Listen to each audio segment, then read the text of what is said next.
First, I was informed, obviously, that Bob Osmussen is going through a little bit of a time right now. So just want to think about him and send prayers, good thoughts his way.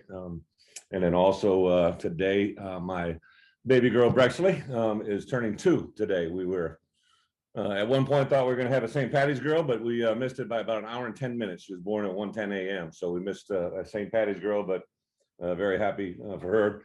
I didn't get to see her, but I saw her on FaceTime and get to see her in a week when they move out here. So excited for that. Other than that, really just we're in week 8, obviously, of this whole process with our players coming in and reporting back in January to where we are today. We kind of laid out a plan to them where we want them to be and where we're going to go. So this is the final week. We've kind of had a combination this week of both continuing our conditioning, but also kind of a testing and evaluation to some of the tests that they did before they actually came into our building here that Tank and his crew did with them that first week that they reported during the 3 days of quarantine. So we're kind of showing them how they progressed over the last 8 weeks. Next week, obviously, we'll jump into spring ball. Our layout is this. We'll practice every Tuesday, Thursday, and Saturday. And on Monday, Wednesdays, and Fridays, we'll have a time where we can review the film from yesterday and also, continue their physical development with Tank and recovery, really trying to reset their minds on the process that you need to get better at, right? We don't have game weeks necessarily in the spring, but we will kind of culminate on Saturdays with that probably being our heaviest work day. This week, the first 2 practices, Tuesday and Thursday, will be in helmets only. On Saturday, that'll be our first full padded practice. Won't necessarily have a scrimmage, but we'll definitely get after it, be the most physical thing they've done to that point. And then it's really how their bodies respond. I thought Tank and his staff had been very insightful about the workload, stress load these guys could handle. We pushed them pretty hard in week 6. In week 6, we began to have some guys flare up with some soft tissue issues. So we backed off them a little bit, tried to be smart on what we're doing, made it creative for them and tried to push them. And then had a really tough Saturday and a competition Saturday where they went against an offensive and defensive player, went head to head, mixed a specialist in there. And it was the hardest work day.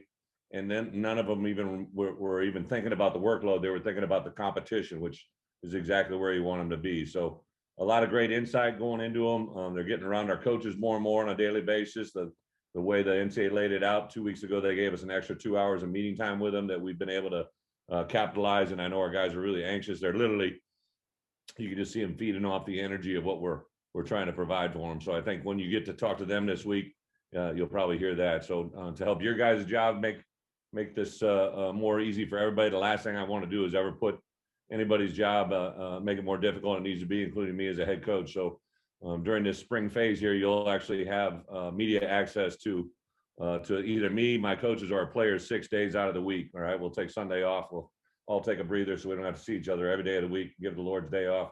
But I think you'll enjoy that. We'll basically allow a segment of practice where you'll get anywhere from 15 minutes to a half hour of time where you can watch us. The advantage we have right now over the rest of this schedule that we have in front of us is next fall's opponent has never seen the University of Illinois with this staff practice or play. And I think we have to keep that in mind as we allow access. And even when we go to the game on Monday, April 19th, we got to keep that in mind a little bit. So we'll address that as that goes, but I want to be able to give you guys access. And obviously one of the main reasons to go Monday Night Football for me was to promote the Block Eye, to get our word out there, to let people see our brand in a time slot that we really wouldn't be competing with any other teams. It'll be a game that'll be based a lot on what our health is, what our numbers are, but I want to make it a competitive game and make it real for everybody involved. And then we'll take a couple days after that to review the game, teach our guys how we want to move forward after a game is completed. But then we'll end up really at the end of our last practice of the spring. In theory, right now would be kind of a in-week game week Wednesday type practice for opponents.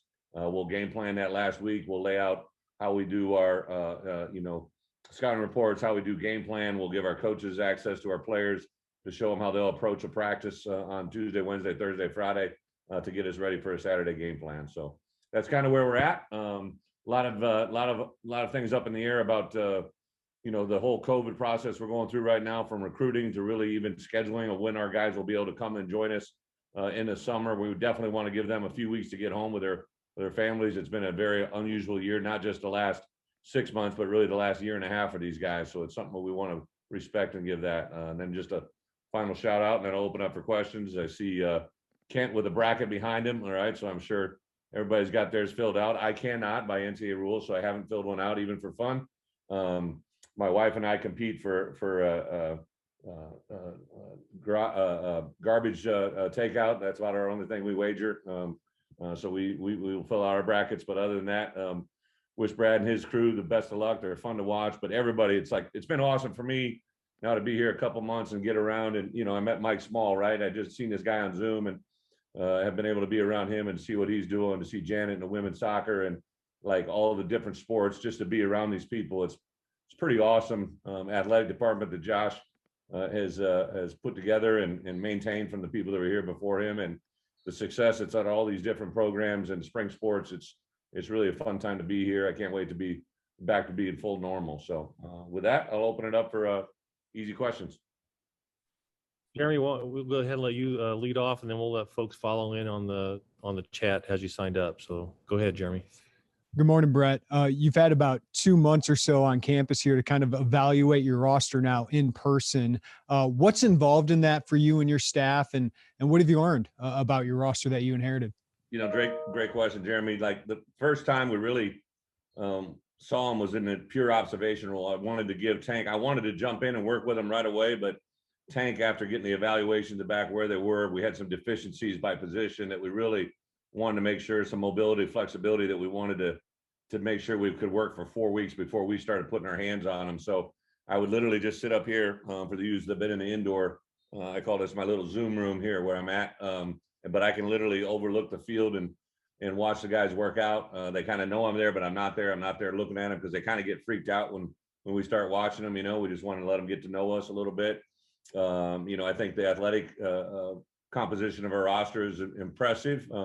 A lot of things I saw on film, and to be quite honest, when I first got here, I just started recruiting these super seniors and looking at what they had done on film and really, now with Jake back, brought back all those guys except for the 4 that worked out here the other day, who did a very nice job as well. You can see they're talented. So I've been pleased. I've been also, I have concerns in my head about certain positions, but I'm also probably on the more upside or positive at some positions I didn't know about.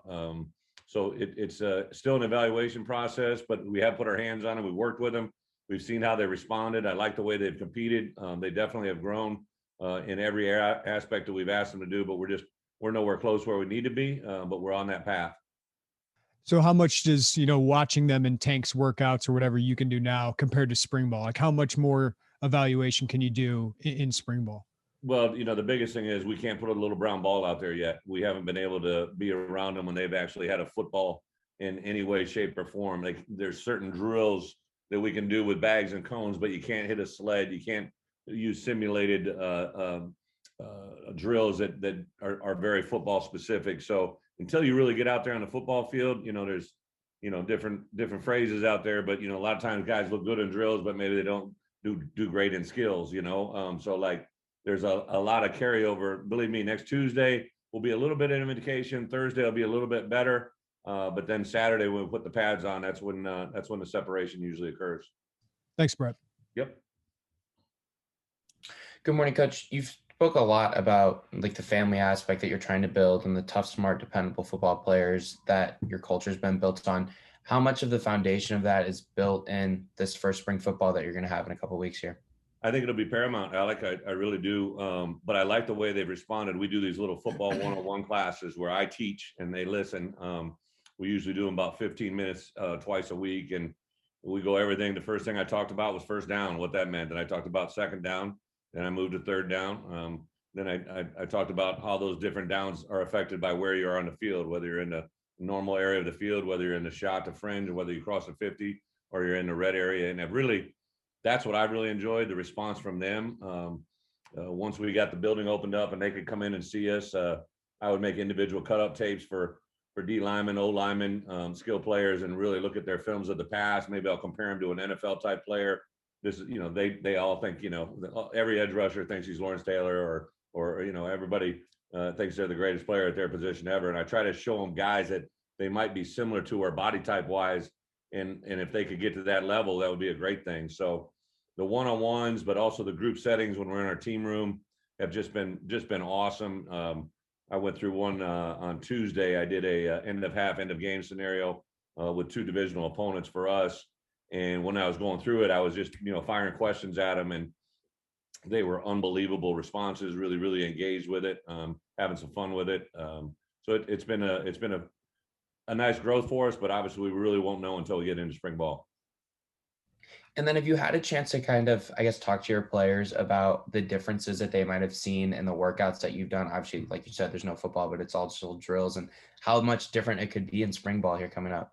Yeah, I think the contrast from what they have been exposed to what they're getting exposed to in the weight room was pretty dramatic early. I think once you start to talk to them, they'll be able to give you that feedback. I don't want to speak on their behalf. One of the things we have when dealing with the media is you speak for yourself and not for others. So I'm excited to see what they say. I read an article earlier this week on Vidarian Lowe, and one of the things I think you realize when you're a coach is when your quote unquote more authoritative players, or the guys that speak for the team, or guys that have a voice in the locker room, begin to regurgitate what you say, it means a lot. And to see Vidarian have an unbelievable article about what kind of person he is, the things I've been able to witness with him and see with him.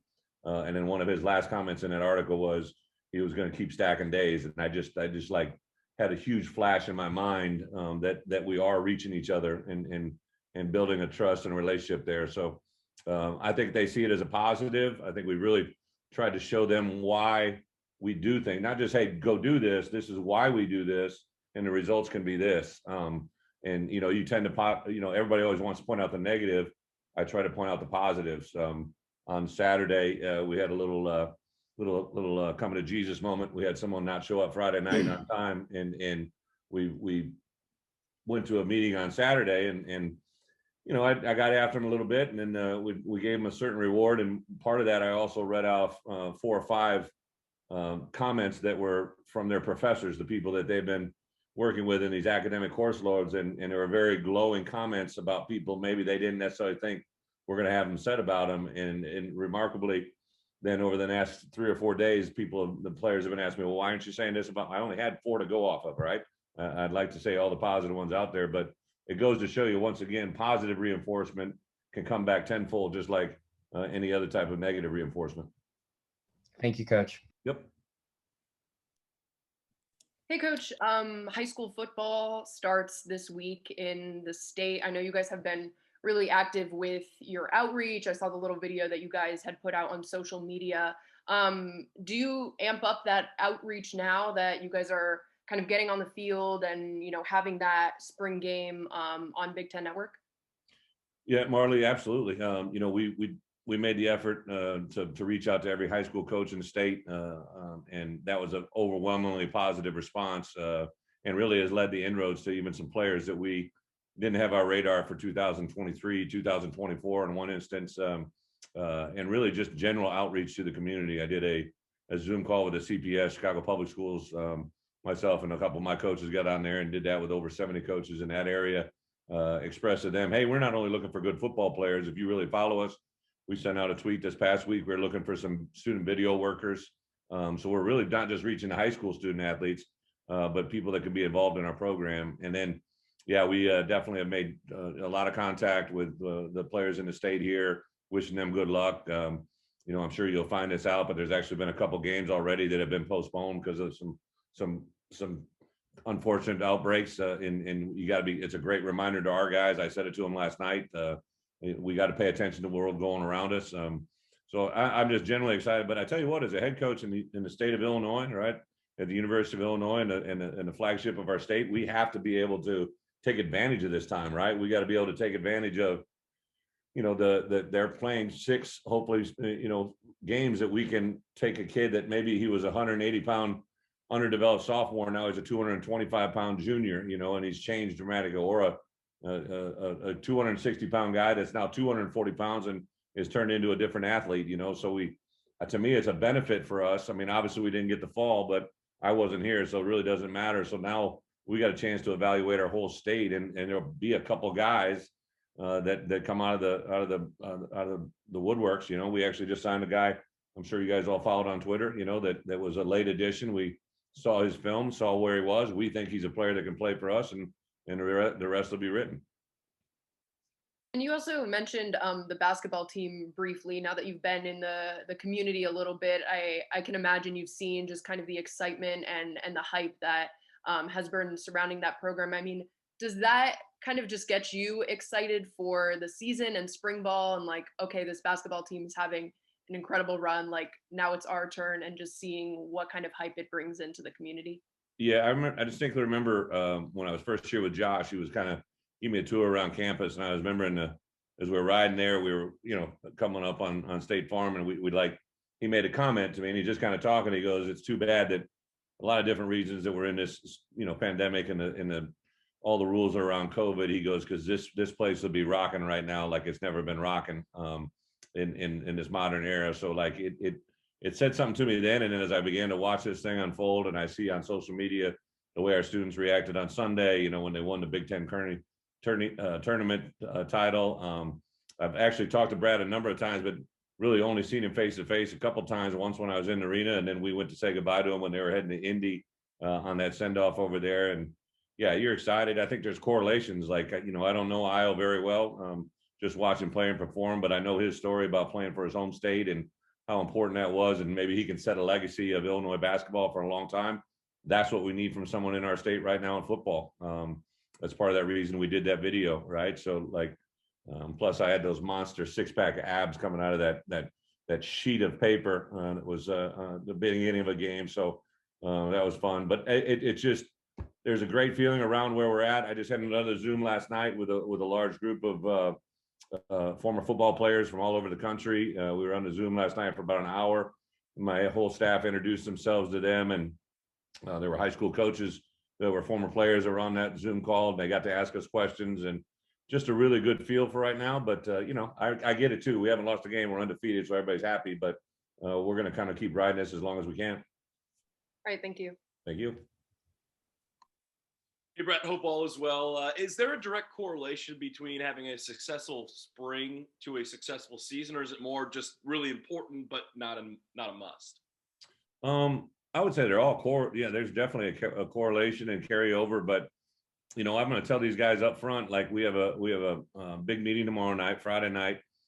Saturday we'll actually come in, and we're actually going to go, and I'm going to take these guys, and I'll put up on the big screen and show them how we've scheduled that first practice, where we're at, the times allotted, where we're supposed to be. And then we're going to go out on the field, and we're not going to do anything except for walk the practice field. And I'm going to show them where they're going to flex, where they're going to stretch, where they're going to work with their linebackers, where they're going to work with the inside linebackers, where they're going to work with the wide receivers, where we're going to do skelly, where we're going to do team. Because when we got that 2 hours out there together, it needs to be just smooth, humming. And for us to be working together the first time, for us to have success in the fall, we just got to keep, start the right way, get better on Thursday, get better on Saturday, get better in these 15 practices, hit the summer. They get 8 weeks with Tank and his staff to get their mind right, get their body right. And then we'll go into fall camp and see where we can go. So I tell you what, in the spring, you get a lot of, when you're established and when you are kind of understanding the expectations, it's fun to see new guys emerge, these super seniors, obviously they're back. They've played a lot of football, but they haven't played a lot of football for us or with us as coaches here. So it's going to be interesting to see those who go forward, maybe those who plateau, guys that are coming back off injury, guys that look different, play different. We'll have a few positional changes, I'm sure, before we get done with spring ball. So it's all going to be hopefully moving forward.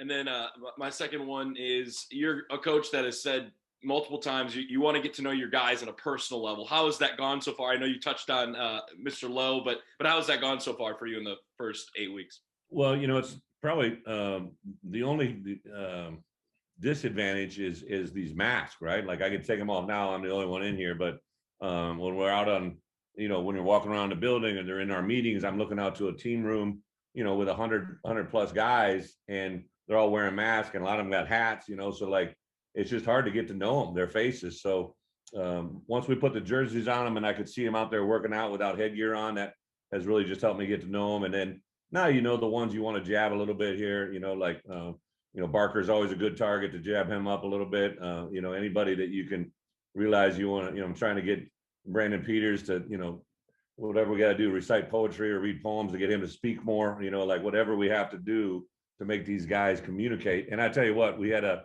little team bonding event last week, and I saw these guys interact and communicate with each other. It was really a positive thing for me as coach, just to see the talking in the building and moving on. And then, you know, when guys are competing, you see them cheer for one another, crossover on both sides of the ball. They get to know our coaches. We've had parent Zoom calls.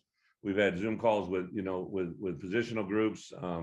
You know, Jake Hansen, when he decided to come back, Jake started joining us through Zoom. I literally sat down with him yesterday for the first time in my life, face to face. You know, I've talked to him numerous times on the phone, but when he got here Sunday night, I guess it was, he had to go through 3 days of quarantine before he could come in the building. So there's just all these layers. We're doing as good as we can. It'll be a lot better over these next 5 weeks, but it's a process, and I'm enjoying it. And I think they really are as well. Thanks, Bret. Yep. Hey, Bret, when spring ball is over, what are the specific things that you're going to look at as markers of success? Is it how comfortable you as a coaching staff are with the guys, vice versa? What are some of those things you're looking for? I think it's going to be how, you know, 3 key things are always right. Or how are we communicating? How are we going from player to coach, coach to player, and then out on the field, how are player to player communications going? Have they improved every day, right? Are we going through, can we go through 2 weeks of steady growth and then they have to fall back for a day? Can we keep pushing the envelope? I think that's part of it, you know, like the growth of just everything we do. And then the third one, the biggest one, is if they now can begin to trust you without knowing where they're going, right? The greatest sign a coach can be is he can take a player to a new level that he's never been to before without him even knowing it. Like if you can get them to all of a sudden get to a point where they're like, holy, I just did that. Like I just did, and he didn't even know he was doing it.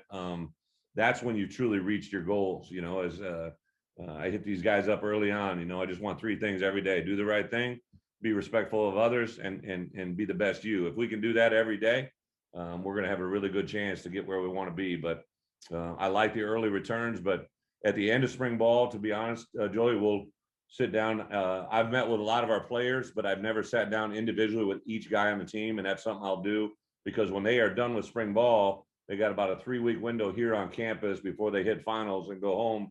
So I'll meet with them, every one of them individually, on academics, athletics, and social being, and then just have a couple, you know, obviously ongoing discussions with each one of them. They'll have a sign out or a checkout with their positional coach, you know, to make sure all the details of where they're going to be, who they're going to be living with, who they're going to be around, what their contact info will be. It's something that'll be a little bit new to them, but it's just a way to kind of wrap up the spring and set the tone for where we want to be in the fall. So that'll be a big part of it as well. And then for you personally, it's been a couple of years since you've laid out a spring practice and got this thing back into motion. What has this been like for you, and kind of getting back in and laying out your plans?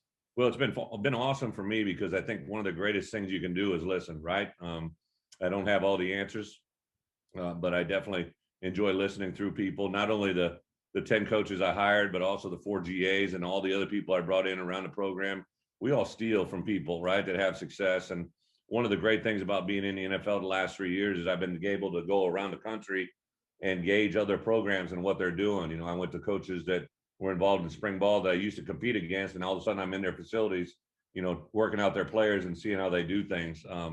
One of the big changes for me is, you know, before I got here, they had transitioned to spring morning practices, you know, and that was totally new to me. It was something that I was intrigued with when I was at my previous 2 spots, but I never transitioned to do that. I would bet you in college football, as much as 60 or maybe even close to 70% of people practice in the morning. So I did a lot of research on that with coaches that have used that, been around it, and I'm excited to see where that goes.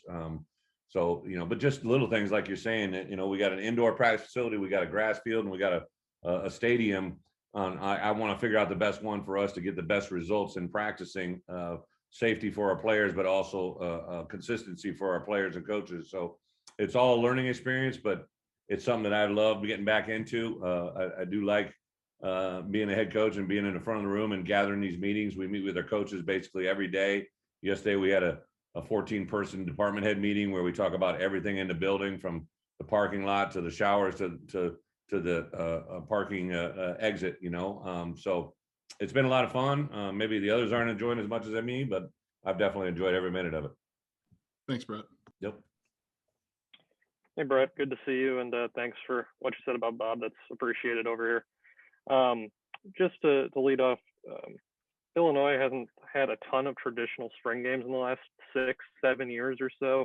I mean, beyond just the effect of getting to see these guys in action, why is it so important to bring a traditional spring game, to make sure you have a traditional spring game in your first year here at Illinois, just for this team and this community?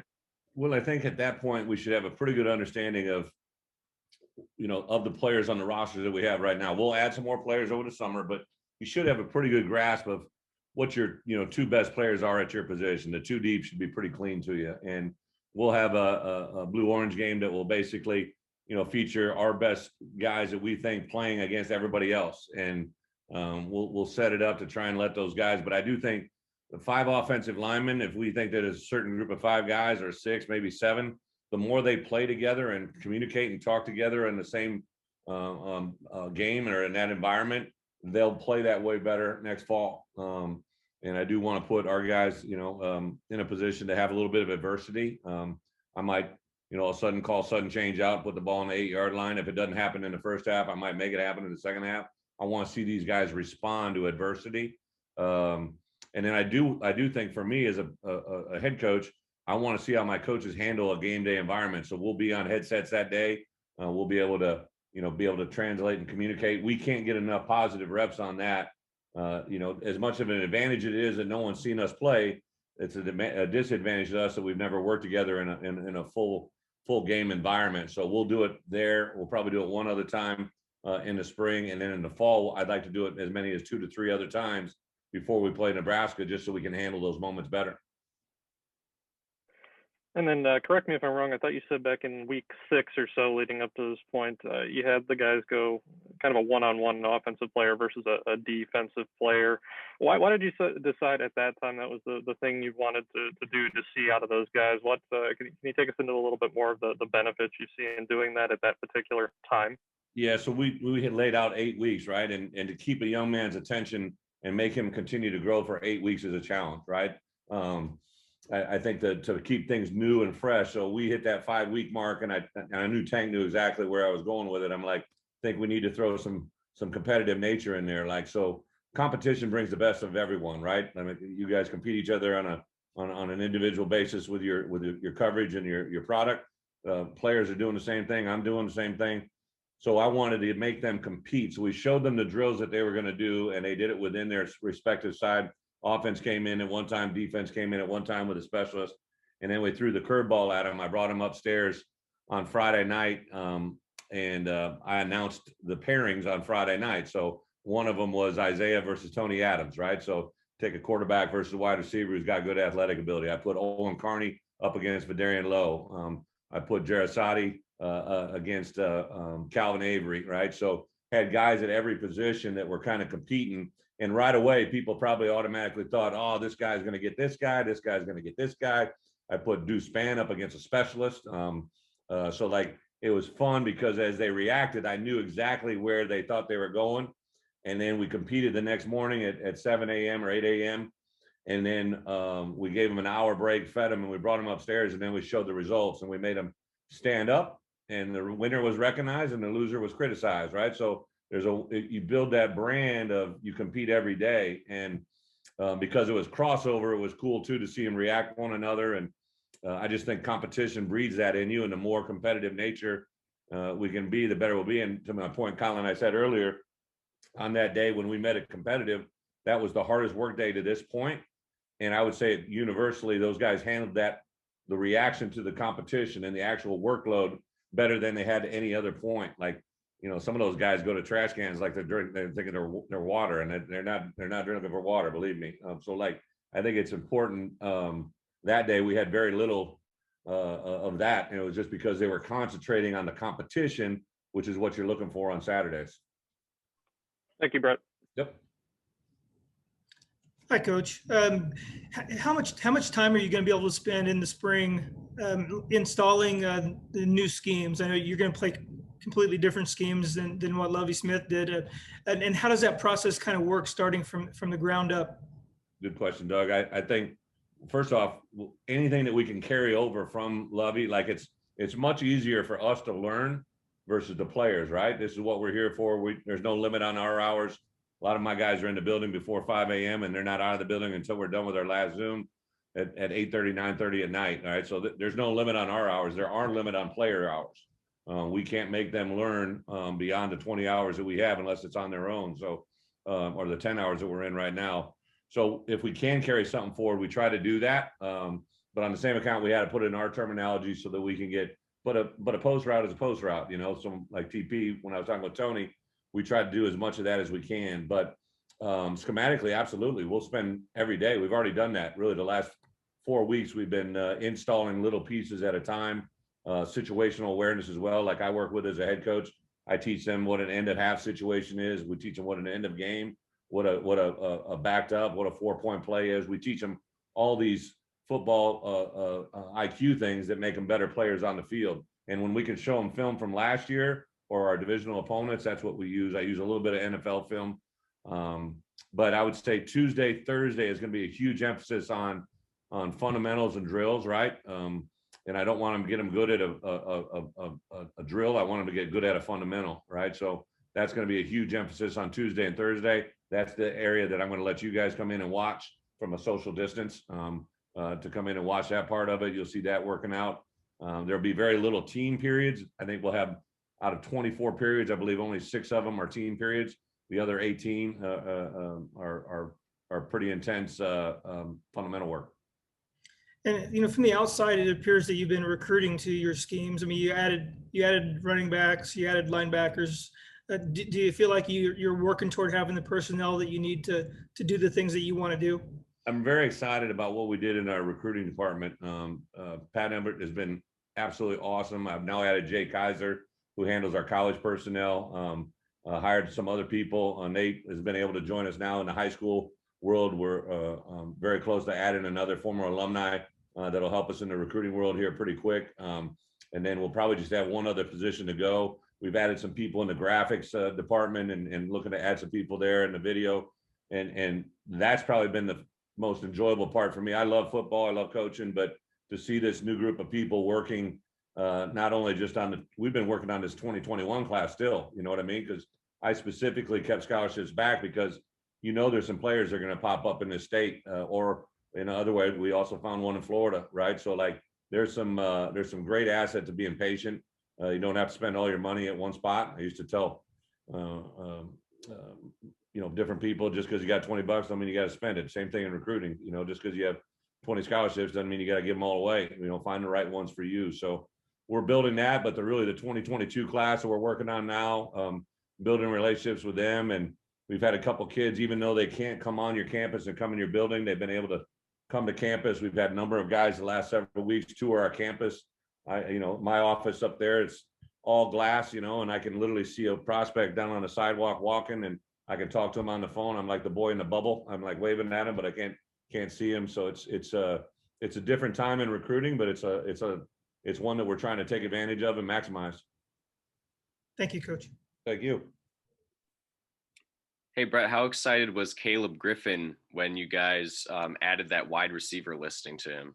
So Caleb was one of the first guys to ever meet me in the hallway. He came up here, and his grandparents and my grandparents are in the same town, and so there's some personal connections and some things there. And then, you know, you know, when you meet a specialist, you think, you know, I mean, I get it. Kickers are people too, but they're specialists, right? They're not the normal football players everybody think about. So I had this visual of Caleb right from the get-go. And then when we started doing these workouts, like my man is just like, he does every drill, like with no effort, it's just, he's flying through, he's beating.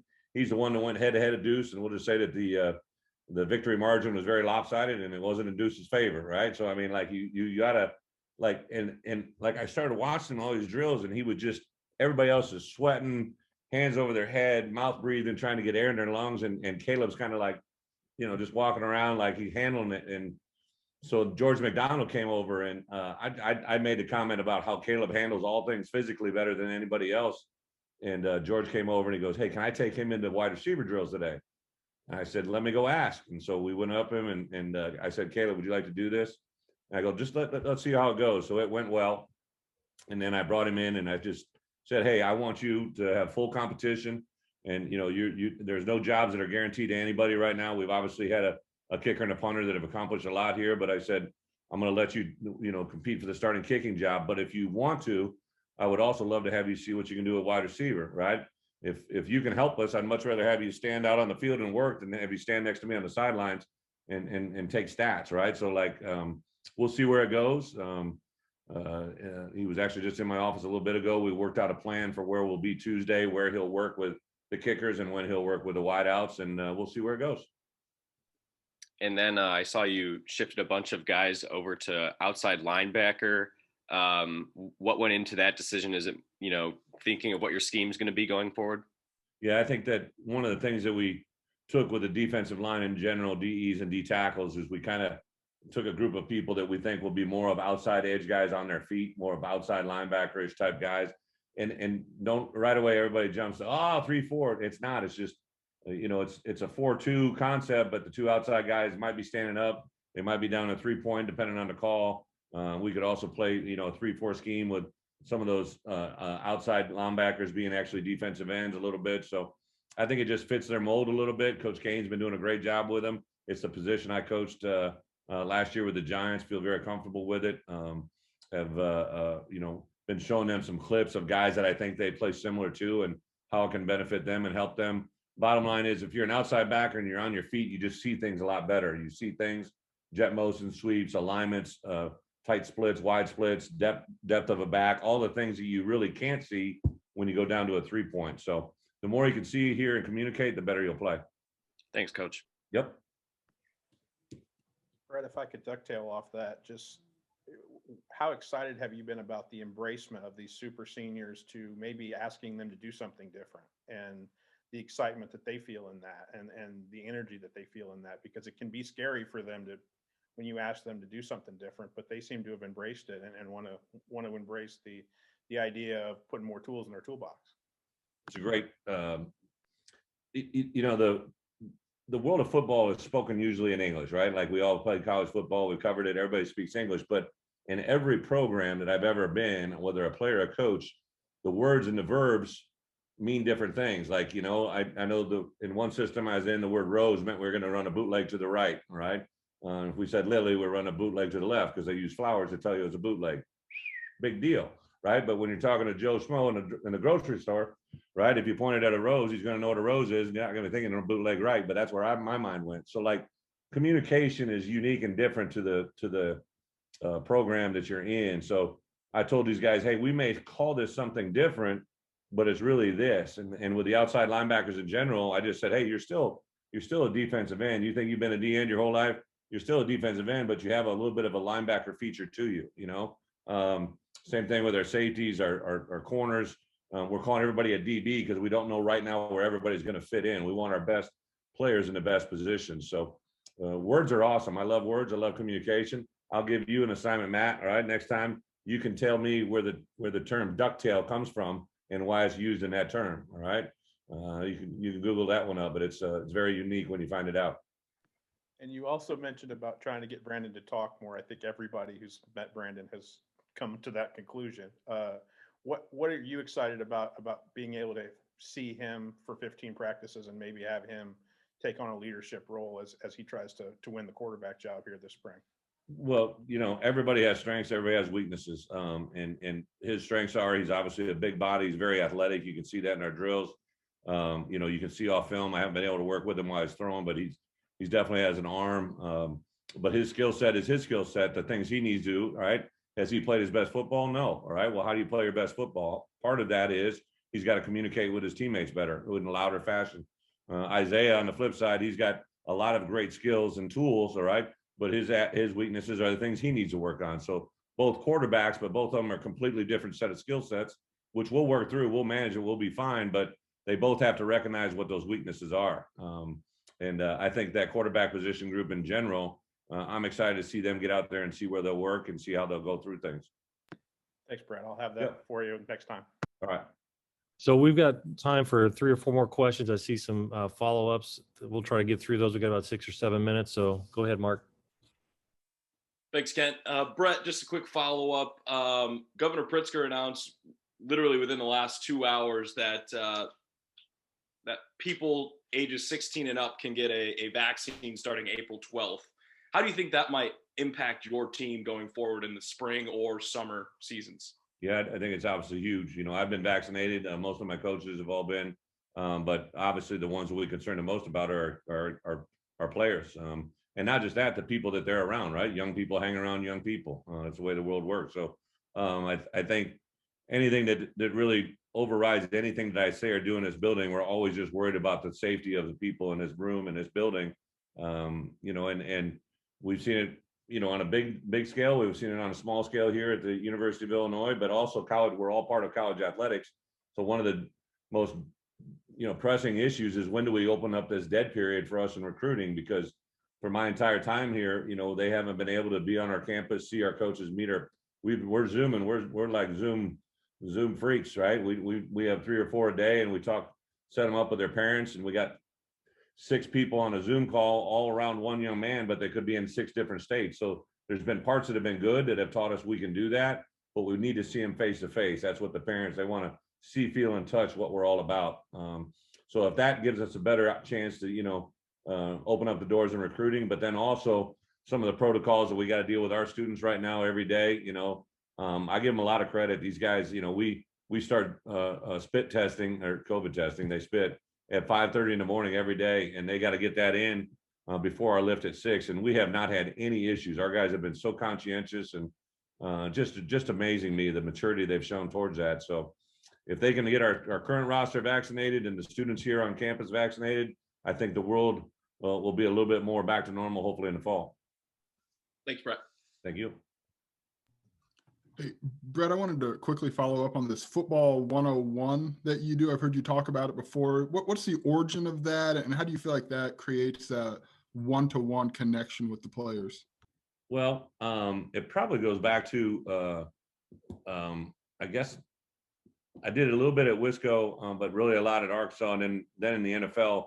One of the first things I did when I went to work with the Patriots is I would try to build myself into that hallway and into that coaching staff. I would meet with all the incoming rookies, offense and defense, just about football knowledge, football IQ, football, and I kind of turned that in when I came here. Every course on campus is 608, 403, 10. So I just, I'm very entry level here, 101. I'm not claiming to give any master's degrees, but right when I say football 101, you'll literally see every kid in our team meeting. He leans forward, grabs a notebook, and just sits there. And there's a reaction to it that I get excited about, because I know I'm spitting some knowledge into them, and I keep it very specific for one lesson. Like, we don't talk about 16 different things. We focus in on one thing and teach them, how the game is really, most of the time, games are lost than won. Like I say that all the time to them, more games are lost than won. And I would show them, especially early on, games that they either won last year or didn't. Like, you guys all know how the end of the Rutgers game came out, right? It was a game-winning field goal, but that was really set up by several red area possessions that made that situation possible. So they got down to a field goal rather than a touchdown needed. So I teach them how the game might have 80 plays, offense and defense, but it's really getting down to how these 5 to 10 plays are managed during the course of the game. Sometimes they happen in the first quarter, sometimes they happen in the fourth quarter, but they all matter. Thank you. Yep. And we'll wrap up today with Jeremy. Go ahead, Jeremy. Hey, Bret, I just want to follow up on your defense. I think all of us want to label what you're going to run, but is that a foolhardy exercise these days? Because it seems like everybody is so multiple. I do. I understand why everybody loves the label, right? Everybody loves the label. We're all consensus takers, right? We want to, put everybody into a slot. Whereas if we just all be ourselves, we'd be a better place, right? So same thing in football. I've been so impressed with Ryan. I have 3 defense. Ryan's our defense coordinator. He's calling the shots, but Andy Boo's been a defensive coordinator. Kevin Kane's been a defensive coordinator, and then the 2 guys that haven't been were 2 guys that have played in my system as players, Aaron and J-Mo. And then K Rich is one of our graduate assistants. So to have all these guys kind of tie together into certain things has been fun to watch. And all we're trying to do is find out what our best players to play in the best positions to give us the best chance to win. And whether that's going to be a 4 down front, a 3 down front, a 2 down front with 2 on the edges, it's kind of a work in progress. But I'll tell you, Ryan is a very impressive a guy. He's been a defense coordinator now, I believe 6 years in total, but he's done it in a couple different schematical settings. So I think the guys are really buying into what he spits. he might let you in on a little insight. I thought he's done a great job of creating a label and a tag with our defense that is kind of encompassing the history of Illinois football, but also letting them have an identity of what they are right now, and they get to write that identity. So there's some fun things happening within the building for sure.